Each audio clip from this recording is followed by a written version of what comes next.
This is the GoreTV podcast with your hosts Jill Valentine and Sebastian Castellanos. Let's get into the show.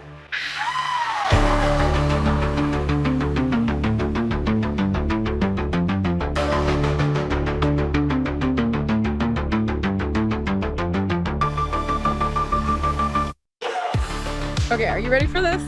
We're diving into Hungry Hungry Hippos. You guys asked for it. But after this article, might never look at it the same way again. Oh, is this about that GoreTV. the survival of the hungriest one? I saw that. Intense, right? And you study game design. What do you make of calling this kid's game survival horror? Honestly, bit much. BUT. Clever. There's this primal thing people tap into, even if they don't say it's horror. The feeling's there. When you're a kid, it's serious business. Those last few marbles, suddenly it's not so cute anymore. Competition. Over limited resources. Basic game design, but our brains, they don't care if it's plastic beads or the last slice of pizza, The pressure's real. So GoreTV's onto something with these over-the-top comparisons. They brought up Dark Souls, even Silent Hill. Gotta hook the audience somehow, right? But it makes you think, why does that click? We all know how intense Hungry Hippos gets. My hand still cramps thinking about it. Slamming that lever. It's not just chance. There's skill there. You're trying to outmaneuver, predict, gets the adrenaline going, maybe more than we admit. All right, break it down for us, their article. It's like a horror movie itself. They call the game board this circular nightmare. Every game has its boundaries, but the shape, the colors, even that clack CLICK of the marbles, it traps you in their world. Intentional or not, that's good design. Okay, and then there's the actual frenzy, the feeding. That's the core of the game. Level 2, they call it. And yeah, resource scarcity. Those marbles run out. Clock's ticking, hits us where we live instinctually, right, even if we laugh about it later. And it escalates. There's a point where you're wrestling the game itself. They call that level 3, the power struggle. The physicality. That surprised me reading it. But it's true. You're putting your whole body into it. That lever is your weapon. Arcade button mashing, but it's a hippo. And then it gets kind of bleak. Level 4, the last marble.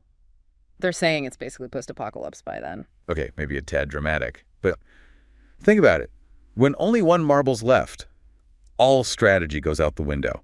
Pure, panicked grabbing. No thought, just hippo.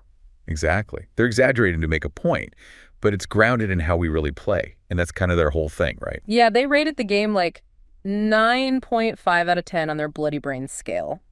Whatever that means. Are we playing this wrong? Should it be banned now? I wouldn't go that far. But they're onto something. Games tap into different parts of us. This one, it's got that primal thing going on, even if it's silly on the surface. But isn't that FUN too? That rush when your hippo gets a huge mouthful of marbles? Of course. Exaggeration just highlights it. The joy, the frustration, real emotions, even in a kid's game. That's powerful stuff. So what I'm hearing is next time I see Hungry Hippos, it's not just nostalgia. It's a glimpse into the void. Or maybe, just maybe, it's a reminder that we find complexity anywhere. Even plastic hippos chomping marbles. What does that say about us? That's the real question. Makes you think, right? Other games we write off as simple. Maybe they're not. Oh, yeah. Like Candyland. Sounds innocent until you've seen the meltdown over someone not getting to pick a card. There you go. And that's what I mean. It's not just the rules, it's us playing. GoreTV, with all their weirdness, they hit on that. So even a kid's game is deeply human when you really get into it. Yeah. Cooperation, competition, you name it. It's all there, just blown up big. Because it's a game. Lord of the Flies, but with fewer conch shells, more plastic. And that's the point, right? It's safe to go kind of nuts in a game. Work out those instincts without, actual consequences. Which explains why we get so into it. GoreTV might be extreme, but yeah, survival of the fittest, that's in there, with the marbles and all. It makes you wonder, does how we play Hungry Hippos say more about US than the game itself? Now that's a thought. Okay, so more to it than meets the eye. But they also went hard on this Hunger Games comparison. We're raising tiny tributes with this game. Bit much, I'll grant you that. But limited resources, gotta fight to get yours. That's real. When it's down to those last marbles, the speed, the noises. Not a game anymore, almost. Just instinct. Makes those hippos seem kind of profound suddenly. So we've done psychology, sociology, but what about just plain FUN? Right. Can't forget that. The sounds, the feel of it. Winning does feel good. And there is a skill to it. Like, you get better at the lever knowing when to go for it. Skill, luck, timing, that's engaging, even if it looks simple from the outside. So maybe GoreTV, by being so extra, accidentally found the deep truth of Hungry Hungry Hippos. Who knew? Or maybe that's up to each of us to decide, game by game. What does it bring out in you? Okay, one last thing from their article, then I'm letting you go back to your more serious work. They talk about the end of the game, and it's not all sunshine and roses, even if you win. Oh, yeah.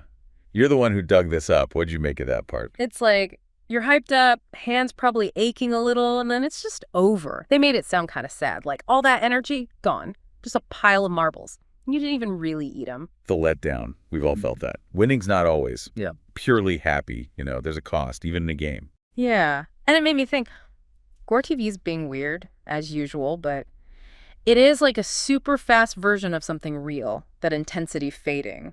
Yeah. What's left after. Bit philosophical for a Tuesday, but yeah, hippos are full, game's over. Makes you think. Almost like, okay, maybe I'm reaching here, but like a metaphor for life. Big build-up, then it's done, and you're like, that's it. Hey, sometimes the weirdest things make us think that way. Maybe those are the games worth playing, huh?